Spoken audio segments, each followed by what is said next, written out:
দর্শক, সরকার চিন্তা করছে যে জ্বালানি সাশ্রয়ের জন্য শিক্ষা প্রতিষ্ঠানের 3 দিন অনলাইন ক্লাস, 3 দিন অফলাইন ক্লাস। করোনার সময় তো আপনার যে অনলাইন ক্লাস সেটি হয়েছিল।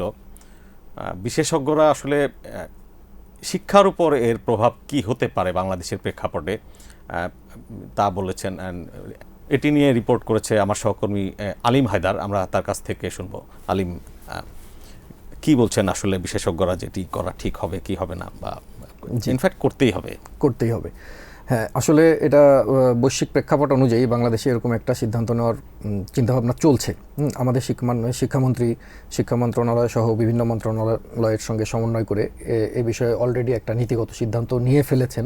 হয়তো সেটা বৃহস্পতিবার এখন মন্ত্রী পরিষদের বৈঠকে যদি অনুমোদন হয় তাহলে এক্সিকিউট হবে। তো এই বিষয়টা নিয়ে ইতোমধ্যে অভিভাবকদের মধ্যে, শিক্ষকদের মধ্যে এবং শিক্ষাবিদদের মধ্যে মিশ্র প্রতিক্রিয়া দেখা যাচ্ছে। এখন শিক্ষাবিদরা ভাবছেন যে এটা জরুরি পরিস্থিতির কারণে হয়তো সিদ্ধান্ত নেওয়া লাগতেই পারে, কিন্তু লজিস্টিক সাপোর্টস অ্যান্ড কানেক্টিভিটিটা যেন এনশিওর করা হয়। যদি তা এনশিওর করা না হয়, এখন সবার কাছে ডিভাইস নাই, অনেক জায়গায় ইন্টারনেটের ব্যবস্থা নাই, এইটা এনশিওর করা যদি না হয় তাহলে এই যেটা মানে ভালোর জন্য যে কাজটা করা হচ্ছে এইটা আসলে শিক্ষাক্ষেত্রে বৈষম্যের সৃষ্টি করবে অনেক ক্ষেত্রে। কারণ করোনার মধ্যে দেখা গেছে যে যাদের আর্থিক অবস্থা ভালো ছিল তারা কিন্তু অনলাইন ক্লাসের সুযোগটা নিতে পারছেন, হ্যাঁ। আর যাদের এটা ছিল না, যারা একটু নিম্ন মধ্যবিত্ত বা স্বল্প আয়ের মানুষ, তাদের পরিবারের সন্তানরা এই ক্ষেত্রে পিছিয়ে গেছেন কিন্তু একটা স্কুল থেকে। তো যারা শিক্ষানীতি নিয়ে কাজ করছেন, এরকম একজন গবেষক আমাকে বলেছেন যে সেই যে লার্নিং গ্যাপ, সেখানে যারা লার্নিং গ্যাপে পড়েছেন তারা কিন্তু এখনও বের হতে পারেন নাই। তাদের ওভারঅল পরবর্তী রেজাল্টগুলোতেও কিন্তু এটা একটা বেসিক একটা ইম্প্যাক্ট পড়তেছে। তো এইটা যেন না পড়ে, এজন্য সরকারকে দীর্ঘমেয়াদী একটা পরিকল্পনা নেওয়ার ব্যাপারেও তারা পরামর্শ দিচ্ছেন যে শুধু এই সংকট না, ভবিষ্যতে এরকম আরও অনেক সংকট হতে পারে, বা বাংলাদেশ সহ সারা বিশ্বে মানে এখন এটা একটা ট্রেন্ড চলে আসতেছে যে অনলাইনে শিক্ষা হচ্ছে, হ্যাঁ। এবং শিক্ষকরাও অনেকে বলছেন যে এখন অনেক হায়ার এডুকেশন হচ্ছে অনলাইনে, সেখানে আমরা কেন এ জায়গা থেকে পিছায় থাকবো। কিন্তু বাস্তবতা হচ্ছে যে আমাদের আসলে অনলাইন ইটসেলফ খুব একটা সমস্যা না, যতটা সমস্যা আমাদের device penetration, peoples access to connectivity, যে বা এটি তো আসলে মূলত এটি তো গেল আসলে ছাত্রছাত্রীদের কথা।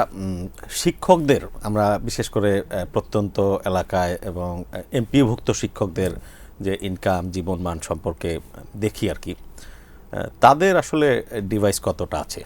জি, রাজধানীর পুরান ঢাকার গ্যান্ডারিয়া এলাকার একটা প্রতিষ্ঠানের শিক্ষকের সঙ্গে আমার কথা হয়েছে। এছাড়াও রংপুর এবং চট্টগ্রামেরও কয়েকজন শিক্ষকের সাথে আমার কথা হয়।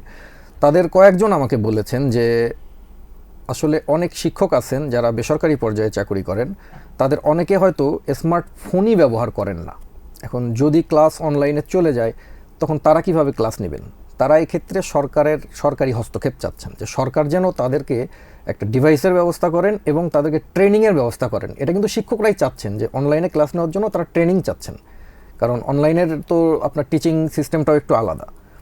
এক্ষেত্রে শিক্ষকরা আবার আমাকে এও বলছেন যে অনেক কর্মজীবী বাবা মাদের সাথে তাদের কথা হচ্ছে, কারণ প্রাইভেট সেক্টরে বা কিন্ডারগার্টেন স্কুলগুলোতে যারা পড়ে, অনেক বাবা মা আছে কর্মজীবী, তারা কিন্তু শিক্ষকদের সাথে যোগাযোগ করে জানতে চাচ্ছেন যে স্কুলের যারা বাচ্চারা পড়ে, ক্লাস 2তে পড়ে, ক্লাস 3তে পড়ে, এই বাচ্চাটা কিভাবে, বাবা মা যদি অফিসে চলে যায়, সে কিভাবে একা একা ডিভাইস হ্যান্ডেল করবে। এটা হয়তো হাই স্কুলের বাচ্চাদের জন্য জিনিসটা খুব ইজি অ্যান্ড ফ্রেন্ডলি, বাট এটা একেবারে 2-3 ছোট বাচ্চাদের জন্য জিনিসটা আসলে খুব ট্রাভেলসাম। আমরা আশা করব যে এই সংকট আসলে খুব দ্রুত কেটে যাবে, এছাড়া আমাদের আর কিছু করার নেই।